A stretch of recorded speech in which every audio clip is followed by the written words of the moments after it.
wanted to just kind of talk a little bit about their contribution to Jamaica. They've been around, as we said, for 30 years, and so we're going to tell you a little bit more about them now. Yeah, long time, 3 decades, as you said. Food for the Poor began in 1983 as a feeding program for the indigent.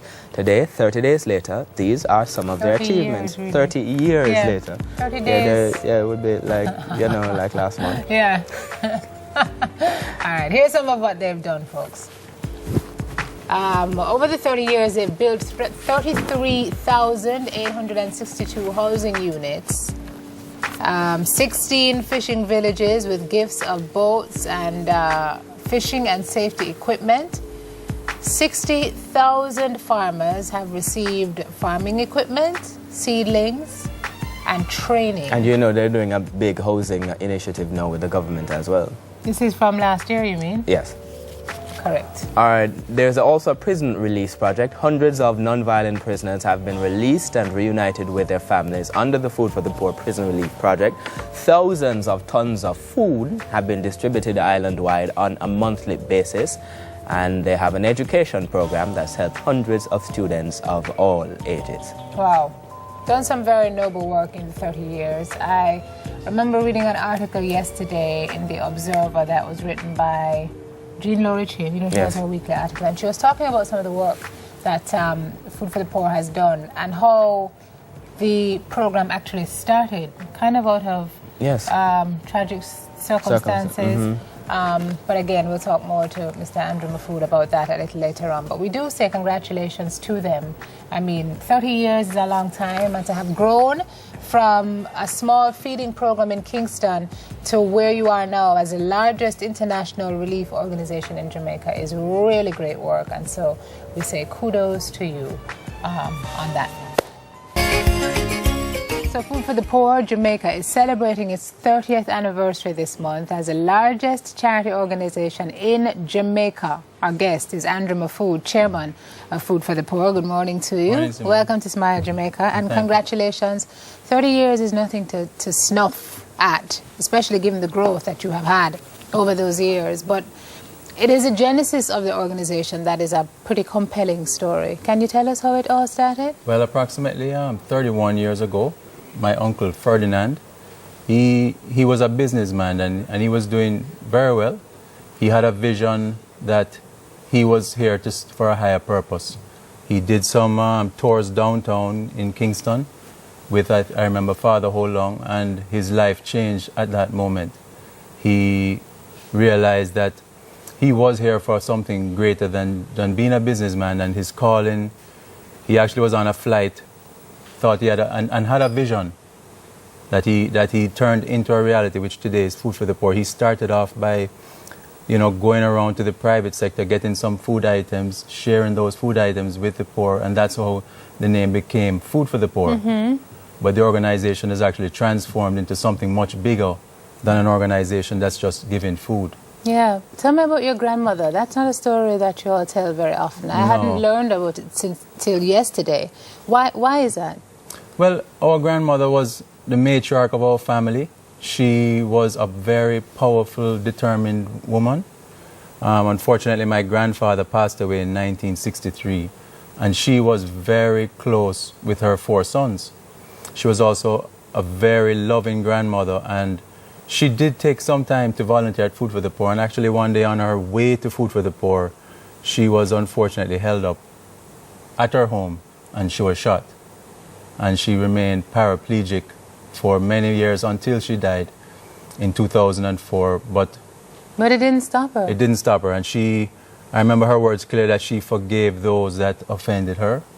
And she actually hoped and prayed for them as well. Kind of epitomizes what the whole organization is about, doesn't it? It does. And so you would have seen this growing up. And when did you get involved in the business? I got involved with Food for the Poor approximately 8 years ago. I became a director, an independent director, to try and bring good governance to the organization. It has a very, very good board of independent external directors to guide it and ensure governance is fully met.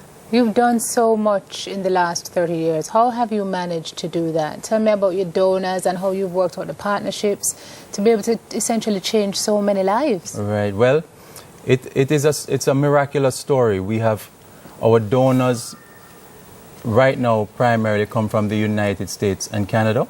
And I'll tell you, they are an incredibly generous people. They, in any tragedy, and not just in tragedy events, they will give to the organization. And the more they give, what we do with those funds, for example, housing, medical, school and education, they give more. We have a fantastic local team of executives, team members. We just celebrated our 30th, as you said, with two of our long-standing 30-year employees, you know, Burchell Hutchinson, Audrey Stanton, and it's just an amazing passion at the organization because of what we do. Yeah. So how have needs changed over the last, well, you've been there 8, but certainly you would have been intimate with the business for a long time. Things are tough out there now. So does that put increased pressure on you, and how do you answer? The needs are great, and they range from areas of housing, that people need housing. I mean, we've seen housing that, you know, pictures of just somebody under a piece of zinc or a tarpaulin. Needs in our schools, the needs are tremendous. The infrastructure, the pit latrines, sanitation is a big item for us at Food for the Poor. We don't believe in pit latrines, and our children must have running water to wash their hands. These are some of the areas that we're heavily focused on. Sustainability is another major item for us. Wow. We provide the tools for a fisherman to fish. We have 16 fishing villages across the island, and we give them boats, engines. Our agriculture is another program where we're heavily focused on sustainability. Give them tools, give them seeds, give them what they need to produce. Good work with the farmers. What about your initiative that you launched, or you're working with the government on for Jamaica 50? Where is that now? Well, Jamaica, that you mean the schools? Yes, or the, yes, with the schools. We actually launched that about a year ago, and we're scheduled to open 15 schools at the end of this month, which will be, so we're way ahead of our schedule. 15 schools? Right. You've built 15 schools? Built and or upgraded, but primarily built. And they're wonderful schools. That's phenomenal. I mean, really wonderful schools. You should see the kids, how more motivated they are after they have left their old school and enter a new school, which is, you know, it has the blocks, it has the rubber mats, it has bathrooms, just the things amazing. We take for granted. Yeah, we do. We don't know what really is out there. And these are schools at what level? Are these basic schools. These are basic schools. Yeah, and there's a lot of focus now on early childhood education. There's a lot, and there's a lot of need as well. Yeah. And I'll tell you, you know, when you look at Jamaicans as a whole, all of us have been through those schools, and the teachers that have taught all of us have raised us all the way we are. Yeah. You know, caring, loving, you know, passion as well. I remember many of my teachers from my early days as well. You remember them? Oh, wow. Okay, so what is the outlook? 30 years, time for introspection, but also a time for you to look forward as to what lies ahead. We will continue to be a well-governed organization. We will work closely with our donors in Canada and the United States. We're an organization in Jamaica. Food for the Poor Inc. Food for the Poor Inc. serves 17 countries in the Latin America and the Caribbean. So our team in Jamaica is to try and get as much as we can from our parent organization and to do the most that we can with those funds to try and get as much as we can so that we can do more here for Jamaica. How can Jamaicans help? Jamaicans can help either by giving of their time or a funding.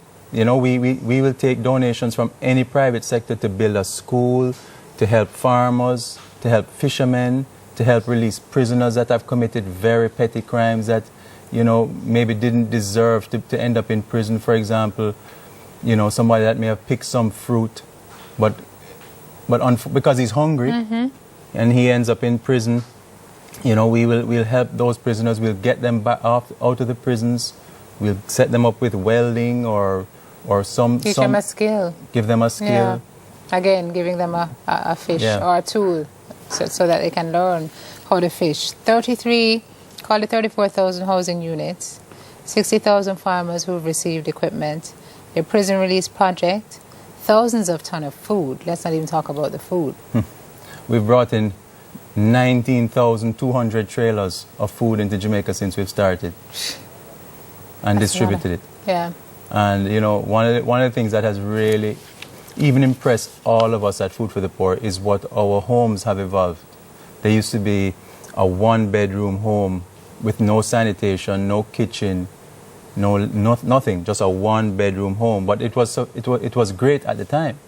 But now our homes are a double unit with kitchen, with sanitation, and solar lighting. It's a new thing we've introduced this year. Yeah, that's great. All our homes will have solar lighting, which gives the homeowner three lights, 3 light bulbs free. They get that light from the electricity from the sun, and it has a little plug-in for their cellulose.